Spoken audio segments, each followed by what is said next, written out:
ChatGPT is the world's smartest robot. They can actually use ChatGPT to make $150 again and again. Write me a 2,000-word essay on artificial intelligence. There you go. As you can see right here, they've made $105,000 in revenue. I'm gonna ask the new and much more powerful ChatGPT 4.0, a language-based AI model, to make us as much money as it can in the shortest time possible. The best way to make money with ChatGPT. Stupid, easy way to make money. I can't even tell you how many YouTube videos speak on leveraging ChatGPT as an assistant in earning money. I agree, ChatGPT is brilliant for certain things, even its free version. However, its power is severely overestimated.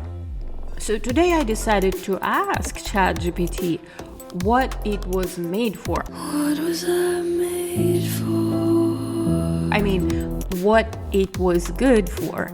And man, oh man, it's really full of itself. Okay, to be completely fair, GPT is good at a few things that definitely made my life easier, and I'm sure will do yours.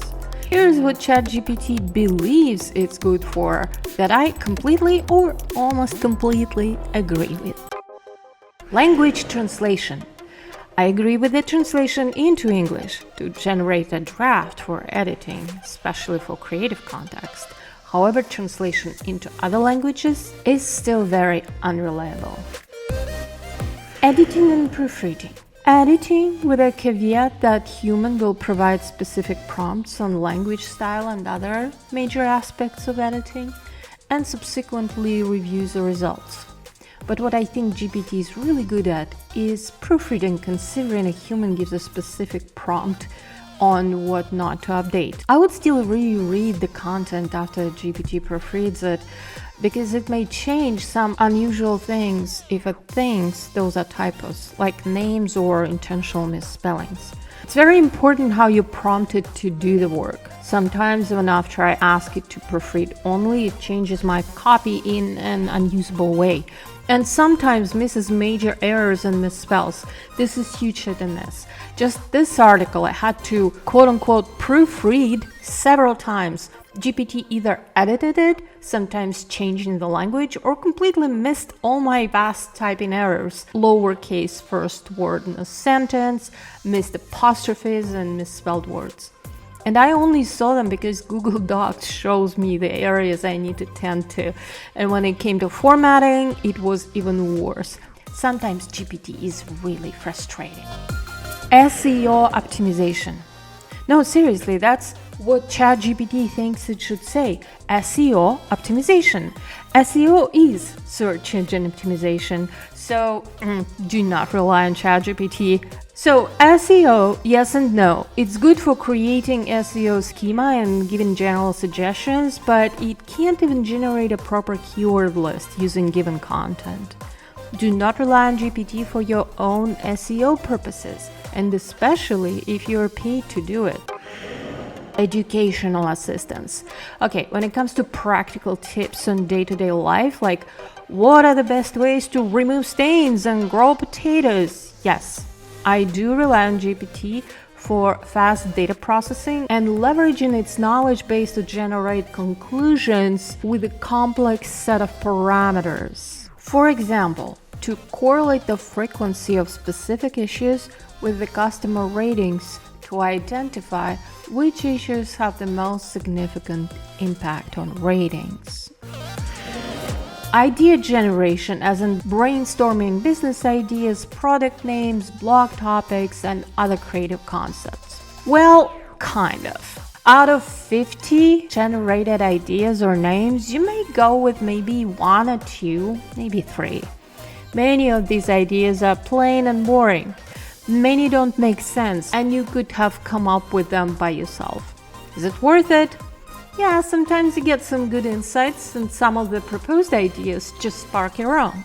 I agree with some blog topic ideas, especially in the areas you're not considered a pro, but you do have to provide a proper prompt to get really solid results. And keep in mind, when it comes to product and business names, you will still need to do extensive research to make sure they're not trademarked or otherwise in use. But yes, sure, with some effort, you can get a couple interesting ideas. In terms of stories, technically GPT can be used for generating them, but with proper prompts, and it will still need to be revised as they may be a bit plain and obvious. I can add here things like book outline generation, given a human will provide specific subject and requirements, and subsequent human revision. So, modestly, GPT did not mention a few things that I think it's really good at, and we must absolutely leverage it for these following reasons. Local, small programming snippet generation. With given context and bigger code environment description, prompter will still need to have basic knowledge of programming to make sure they're not breaking anything beyond repair, but it may be a good assistance with snippet tasks, so proofreading the code and finding that little bracket that wasn't closed. Fast business document and formal writing draft generation. Once again, given the prompt contains all necessary info and those will be extensively revised by a human. For example, it may be good at drafting a formal letter or a business contract template, but as a base template only. Role-playing. GPT is really good at writing as a specific person with a specific style, and even debating in those styles. But I would say use it for entertainment purposes only, like Pep Talk by Deepak Chopra. You can converse with GPT while asking it to be a certain specific individual or a concept of a person with a specific knowledge or skill set, but once again, for entertainment purposes only. Do not ask it to be a psychologist or tarot reader. Keep in mind that it also forgets what it talked about within a few prompts, so you won't be able to have a substantial conversation with it for hours. Content formatting.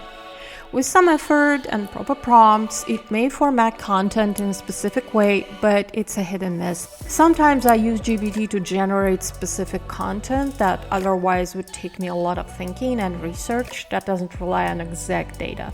For example, which question should I ask myself before starting something specific? Or what do I need to know to decide on something? Or what are common mistakes in specific areas, like marketing, for instance? Here is what ChatGPT brags about knowing how to do well, but it's not entirely correct or simply lying. Content creation. Articles, blog posts, and social media updates. I disagree almost completely. I would also add that it must include creative and even non-fiction writing. GPT writing is basic and has a few stylistic and linguistic traits that immediately identify its content as generated. For example, almost any article written by GPT starts with "in the realm of" and contains words like "let's delve" or "embark." GPT lacks personal touch, personal experience. I don't know how to feel. It may generate some content or some personal touch or experience, but it will still lack the passion and emotion of human writing. And that human aspect is what we connect to when we read. Copywriting, social media management, newsletters, email marketing, and marketing in general. Using GPT to generate your marketing materials is a guarantee for missing the marketing opportunity.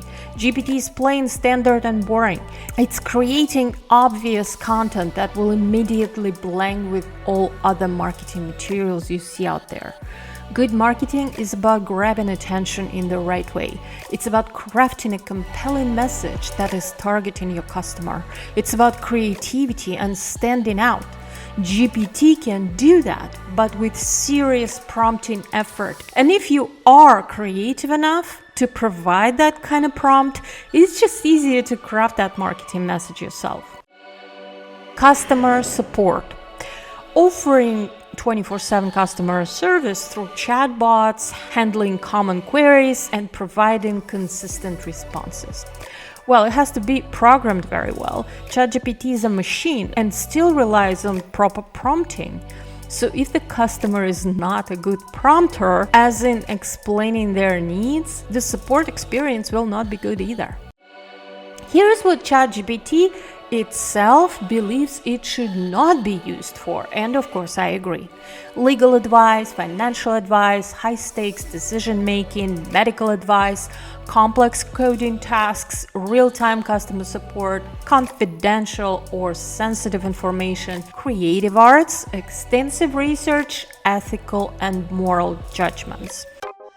So a few more things that I didn't mention, but GPT outlines as ways that people use it to earn money. I will put them into two categories, yay and nay.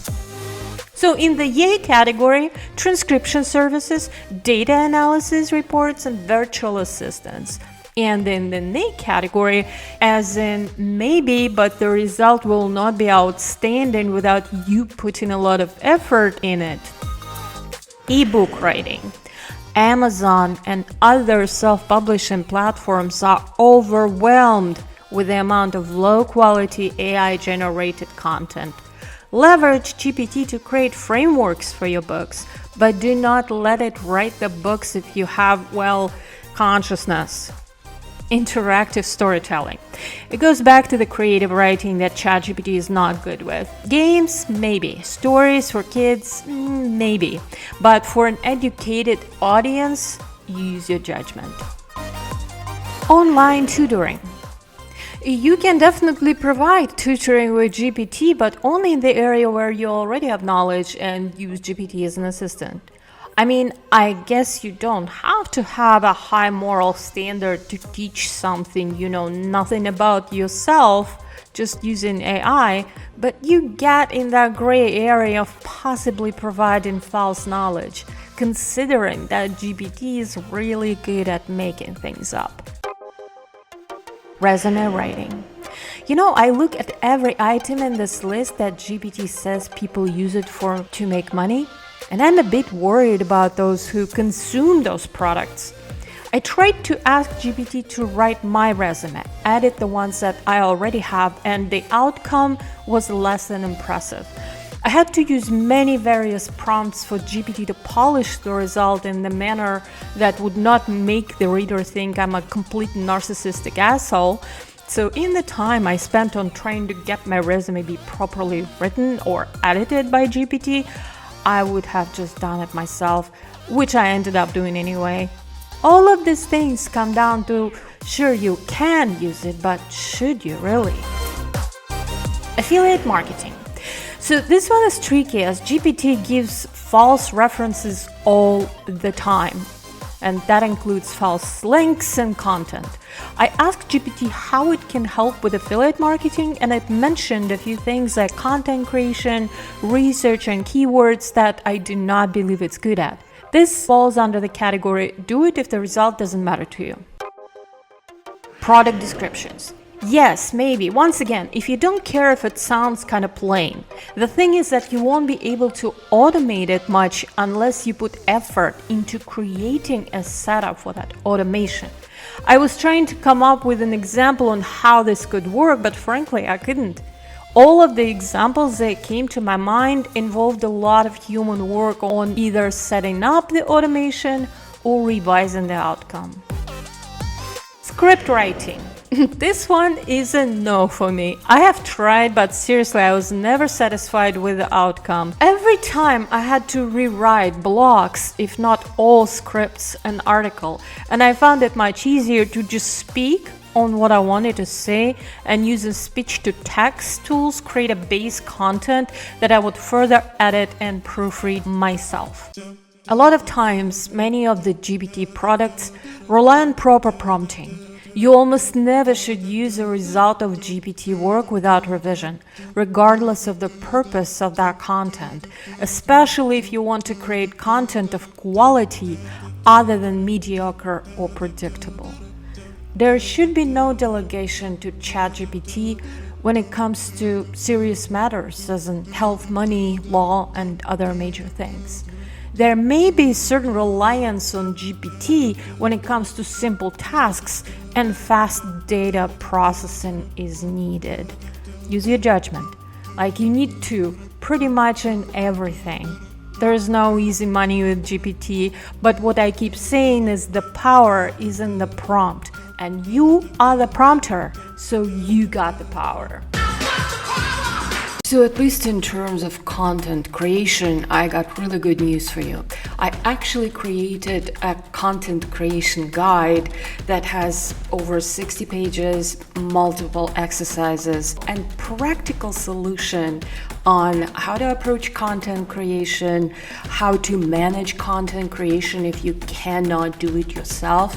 And it also has a bonus book writing strategy and the best keyword tools that you can use for your content creation.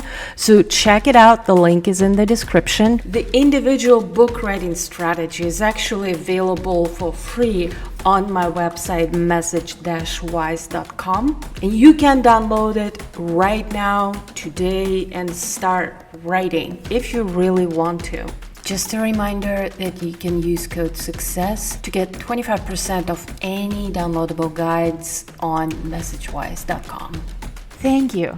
Until next time, and remember, be kind to each other.